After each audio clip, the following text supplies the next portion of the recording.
Hello दोस्तों, स्वागत है आपका मेरे चैनल एनालिसिस बाय निखिल में। तो इस वीडियो में मैं आपके लिए एक और कंपनी ढूंढ के लेके आया हूं जो मार्केट में अभी काफ़ी लो वैल्यूएशंस में ट्रेड हो रही है और इसको फ्यूचर में आप ज़रूर इन्वेस्टमेंट पर्पस के लिए देख सकते हैं। तो इस वीडियो में हम इस कंपनी का फुल फंडामेंटल एनालिसिस करेंगे, कंपनी क्या करती है जानेंगे उसको, और अंत में चार्ट पैटर्न भी देखेंगे कंपनी का। तो सब कुछ डिटेल में डिस्कस करेंगे इस वीडियो में। लेकिन उससे पहले आपसे रिक्वेस्ट है कि अगर आपने चैनल सब्सक्राइब नहीं किया है तो प्लीज़ हमारे चैनल को सब्सक्राइब कर दें, ताकि हमें मोटिवेशन मिले वीडियो बनाने का और आपको भी रेगुलरली लिंक्स मिलते रहे। उसके अलावा मैंने एसोसिएटेड अल्कोहल्स में भी वीडियो बनाई थी, जिसमें मैंने फुल फंडामेंटल एनालिसिस किया था कंपनी का लास्ट वीक। तो अगर आपने वो ना नहीं देखी है तो प्लीज़ उसको देख सकते हो आप। तो चलिए बिना टाइम वेस्ट किए शुरू करते हैं वीडियो। तो जैसा कि आप देख सकते हो, इसका प्राइस अभी 219 रुपये है। मार्केट कैप इसका 8,500 करोड़ है। तो मिड कैप कंपनी है ये। अर्निंग पर शेयर आप देखोगे मार्च 2021 के हिसाब से तो लगभग 20 रुपये का अर्निंग पर शेयर निकल के आता है। और उसके हिसाब से अगर आप पीई देखोगे तो मात्र 11 का पीई है। इंडस्ट्री पीई देखोगे तो लगभग 208 का इंडस्ट्री पीई है।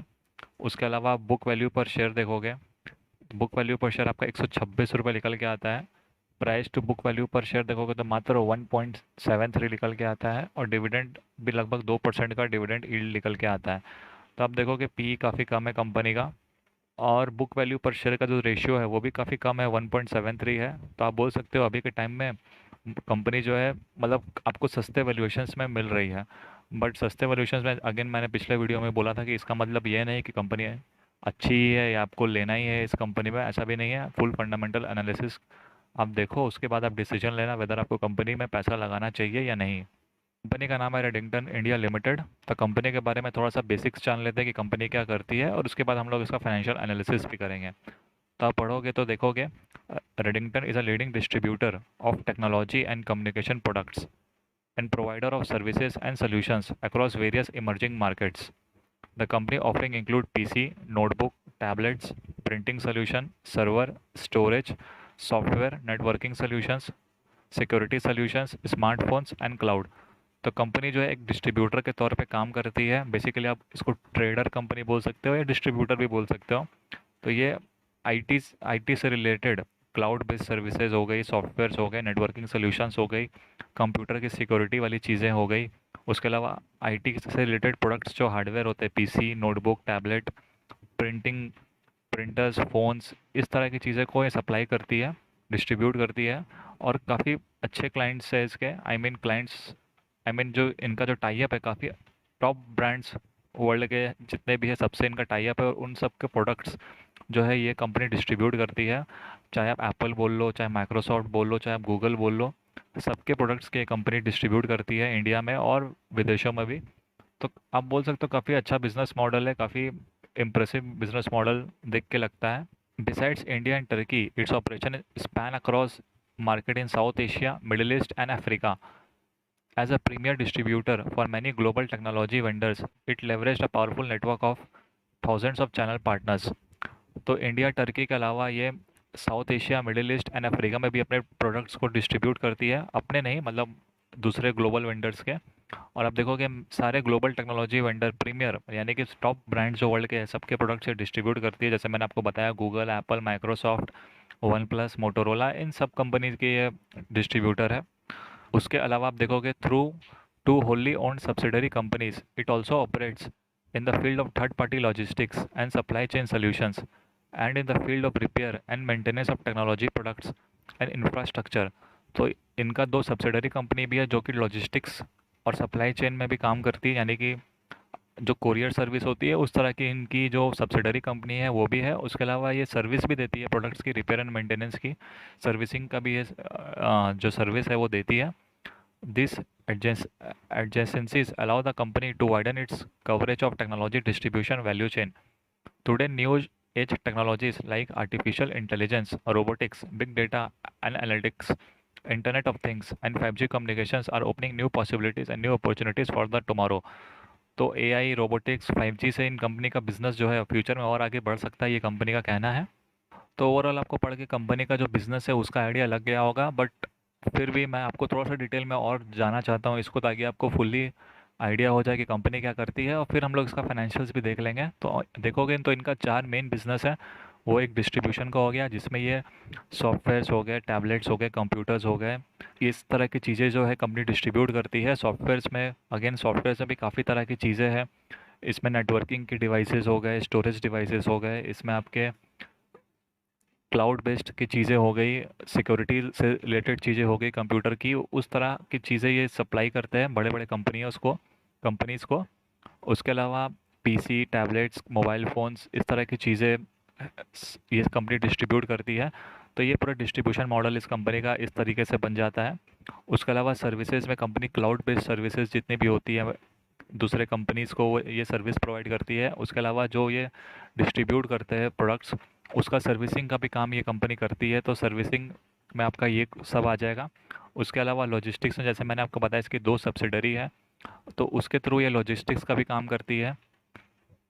उसके अलावा इमर्जिंग बिजनेसेस में company solar industry, health care sector में भी कंपनी जो डिस्ट्रीब्यूशन का काम है इन्होंने स्टार्ट किया है। तो जैसे कि वेंटिलेटर्स हो गए या सोलर पैनल्स हो गए, तो इस तरह की चीज़ें भी कंपनी अपने बिजनेस में इसको इंक्लूड कर रही है फ्यूचर के लिए, ताकि इनको पता है कि फ्यूचर में इसका डिमांड बढ़ेगा। तो इसलिए ये कंपनी इसको इमर्जिंग बिजनेस के सेक्टर में रख के आगे इसमें काम कर रही है। इनका 4 बिजनेस सेक्टर्स हो गया, जो कि distribution, service, logistic services and emerging business है। तो कंपनी का नाम आप लोग देख सकते हो, रेडिंगटन इंडिया लिमिटेड। इसका पीएल बैलेंस शीट दोनों मैंने निकाला है, तो दोनों बारी बारी से हम लोग देखेंगे। ये 5 साल का पीएल है, और मार्च 21 का भी मैं आपको दिखा दूंगा इसके बाद। तो ये फिगर्स इन करोड़ है, तो आप देखोगे इसका सेल्स जो है 35,000 करोड़ था मार्च 2016 में, जो बढ़कर 41,000 करोड़, उसके बाद 45,000 करोड़, उसके बाद लगभग 46,000 करोड़, उसके बाद 51,000 करोड़ पहुंचा है, जो कि काफ़ी अच्छा ग्रोथ है, स्टडी ग्रोथ आप बोल सकते हो। टोटल इनकम आप देखोगे तो 36,000 करोड़ से लगभग 51,137 करोड़ रुपए ये पहुंच गई है पिछले 5 सालों में। और फिर मार्च 21 का भी फिगर हम देख लेंगे लास्ट में। उसके अलावा एक्सपेंडिचर आप देखोगे, एक्सपेंडिचर ऑब्वियस सी बात है एक्सपेंस के साथ बढ़ेगी, क्योंकि ट्रेडिंग कंपनी है, तो ऑब्वियस सी बात है कि बढ़ेगी एक्सपेंसेस। तो आप प्रॉफिट देखोगे तो 783 करोड़ इसका मार्च 2016 में प्रॉफिट आ रहा था, जो कर बढ़कर 1,022 करोड़ रुपए हो गया है, जो कि अगेन आप बोल सकते हो स्टडी ग्रोथ है कंपनी का। उसके अलावा आप सारे इंटरेस्ट और डिप्रिसिएशन वगैरह को माइनस करके जो रिपोर्टेड नेट इनकम जो होती है, वो देखोगे तो 444 करोड़ से 515 करोड़ रुपए का इनकम हुआ है, जो हर साल बढ़ ही रही है। बहुत ज़्यादा ग्रोथ आप नहीं बोलोगे, बट एक स्टडी ग्रोथ आप बोलोगे। कंपनी एक ठीक ठाक रेट से ग्रोथ कर रही है, कंसोलिडेशन फेज भी आप बोल सकते हो कंपनी का। कंपनी जो है अपना बिजनेस मार्केट जो है इंडिया में जमा रही है धीरे धीरे। उसके अलावा आप अर्निंग पर शेयर देखोगे तो 11 रुपये से अर्निंग पर शेयर आपका 13 रुपये 24 पैसे हो गया है, जो कि ठीक ठाक है। बुक वैल्यू देखोगे तो 73 रुपये से 110 रुपये इसका बुक वैल्यू पर शेयर हो गया है, और इसका जो प्राइस अभी मार्केट में 220 रुपये है लगभग है। और ये मार्च 20 का डेटा है, मार्च 21 में अगेन ये वैल्यू बढ़कर 130 रुपये हो चुकी होगी।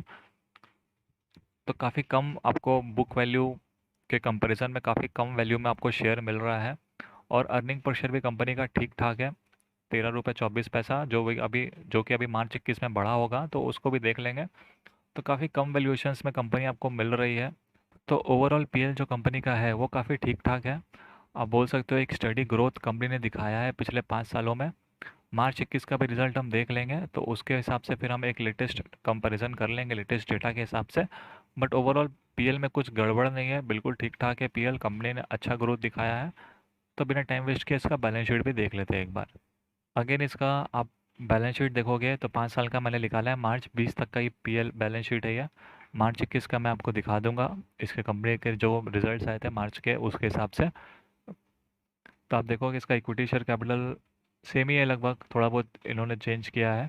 उसके अलावा जो रिजर्व्स इसका इनका देखोगे आप तो 2,870 करोड़ से बढ़कर ये 3,067 करोड़, उसके बाद 3,450 करोड़, उसके बाद 3,828 करोड़, और उसके बाद 4,231 करोड़। तो काफ़ी अच्छा रिजर्व एंड सरप्लस कंपनी का बड़ा है। लोन आप देखोगे तो डेफिनेटली लोन एक इशू है, कंपनी के पास लोन काफ़ी ज़्यादा है, लगभग 0.06 का इनका डेट इक्विटी रेशियो जो है वो निकल के आता है, अगर आप इससे इसको कंपेयर करोगे। तो एक कंसर्न है शेयर होल्डर्स के लिए लॉन्ग टर्म में, बट अगेन अगर कंपनी फ्यूचर में अच्छा ग्रोथ दिखाती है तो वो इसको भी मैनेज कर सकती है। कंपनी के पास कैश देखोगे तो 550 करोड़ से बढ़कर ये लगभग 2377 करोड़ रुपए का कैश कंपनी के पास आ गया है। और लोन भी देखोगे तो लगभग 2500 करोड़ का लोन है इनके पास। तो इनके पास अप्रोप्रिएट कैश है लोन को चुकाने के लिए। तो आप बोल सकते हो कंपनी बहुत ज़्यादा डेट रिडन भी नहीं है। हाँ, डेट्स है कंपनी के बुक्स में, बट ये मैनेज कर सकती है, इनके पास रिसोर्सेज है मैनेज करने के लिए। तो ये एक अच्छी बात है कंपनी के, मतलब अगर अगर आप डेट भी देख रहे हो तो उनके पास कैश है उनको चुकाने चुकाने के लिए। तो मैनेजेबल है कंपनी का जो डेट है। उसके अलावा कंटिजेंट लाइबिलिटी भी इनका 199 करोड़ है मार्च 20 में, जो कि अगेन ये सब कंपनी में रहता ही है कंटिजेंट लाइबिलिटी। तो ये कोई नोटिस, डेफिनेटली आप नोटिस नोट कर सकते हो इसको, बट अगेन इसकी कोई गारंटी नहीं होती कि कंपनी को इसको देना ही पड़ेगा फ्यूचर में। तो बैलेंस शीट में आप ओवरऑल देखोगे तो एक डेट वाला जो एक चीज़ है जो आपको खटक सकता है कि डेट कंपनी की थोड़ी सी ज़्यादा है। बट अगेन इसके पास कैश है मैनेज करने के लिए, और प्रॉफिटेबिलिटी है कंपनी के पास, जो जिसके थ्रू ही कंपनी अपने डेट को मैनेज कर सकती है। कंपनी का कैश फ्लो भी देखोगे आप तो कंपनी को ऑपरेटिंग एक्टिविटी से हर बार पॉजिटिव कैश फ्लो मिले हैं, मार्च 2016 को छोड़कर। उसके अलावा इन्वेस्टिंग एक्टिविटीज़ में नेगेटिव कैश है। फाइनेंसिंग में तो नेगेटिव रहने की चांसेस रहेगी क्योंकि कंपनी के लोन्स है काफ़ी ज़्यादा। ओवरऑल आप कैश देखोगे तो कंपनी को पॉजिटिव कैश ही हर साल मिलती है। मार्च 2020 में लगभग 1450 करोड़ का पॉजिटिव कैश फ्लो कंपनी का निकल के आया है। तो कैश फ्लो कंपनी का अच्छा है। आप बोल सकते हो कंपनी को कैश की कमी नहीं है, और बिजनेस से भी इनका कैश जनरेट हो रहा है। तो काफ़ी अच्छा एक आउटलुक है कंपनी का कैश के हिसाब से। इनका रेशियो एनालिसिस करोगे तो आप देखोगे फेस वैल्यू जो कंपनी का है वो लगभग 2 रुपये पर शेयर फेस वैल्यू है। ऑपरेटिंग प्रॉफिट पर शेयर देखोगे तो लगभग 19 रुपये से ये बढ़कर 26 रुपये ऑपरेटिंग प्रॉफिट पर शेयर हो गया है। नेट ऑपरेटिंग प्रॉफिट यानी कि कंपनी के जो इनडायरेक्ट एक्सपेंसेस है उसको माइनस किए बिना जो प्रॉफिट निकल के आती है, तो वो अच्छे रेट से कंपनी की जो प्रॉफिटेबिलिटी है वो बढ़ी है। ऑपरेटिंग प्रॉफिट मार्जिन जो कंपनी का है वो थोड़ा सा कम हुआ है, जो कि बहुत ज़्यादा इंप्रेसिव आप नहीं बोल सकते हो। उसके अलावा आप देखोगे नेट प्रॉफिट मार्जिन भी है तो वो भी थोड़ा सा कम हुआ है। तो मार्जिन जो कंपनी का है वो थोड़ा सा कम हुआ है पिछले 5 सालों में, अगेन क्योंकि कंपटीशन बढ़ गया है, डिस्ट्रीब्यूशन, क्योंकि कंपनी खुद के प्रोडक्ट्स नहीं बनाती है, कंपनी दूसरे कंपनीज के प्रोडक्ट्स को डिस्ट्रीब्यूट करती है, तो कंपटीशन काफ़ी है मार्केट में। तो इस कारण इनका जो मार्जिन है वो थोड़ा सा कम हुआ है पिछले 5 सालों में। उसके अलावा जो डेट इक्विटी रेशियो जो मैं आपको बोल रहा था कि 0.6 की है, वो थोड़ी सी एक कंसर्न है कि 0.5 से ज़्यादा हो जाने से थोड़ी सी एक कंसर्न हो जाती है किसी भी शेयर होल्डर को। बट अगेन इनके पास रिसोर्सेज है, कैश है इनके पास उसको मैनेज करने के लिए, तो बहुत ज़्यादा टेंशन की बात नहीं है। बट हाँ, अगर फ्यूचर में अगर कंपनी का बिजनेस जो अभी जो जिस हिसाब से कंपनी रिजल्ट दिखा रही है अगर वो वैसा नहीं दिखा पाती है तो फिर ये प्रॉब्लम हो सकती है। उसके अलावा और भी रेशियोज़ है तो आप वीडियो पॉज करके देख सकते हो। बाकी मैं ज़्यादा इसमें डिस्कस नहीं करूँगा, वीडियो लंबी हो जाएगी नहीं तो। ये कंपनी का मार्च 21 का रिज़ल्ट मैंने निकाल लिया है, क्वार्टरली रिज़ल्ट जो कंपनी का आया था। तो इसमें हम ईयरली रिज़ल्ट्स भी डिस्कस कर लेंगे। थोड़ा सा छोटा है, आपको दिखने में छोटा लग रहा होगा फ़ॉन्ट, तो प्लीज़ आप थोड़ा सा मैनेज कर लेना।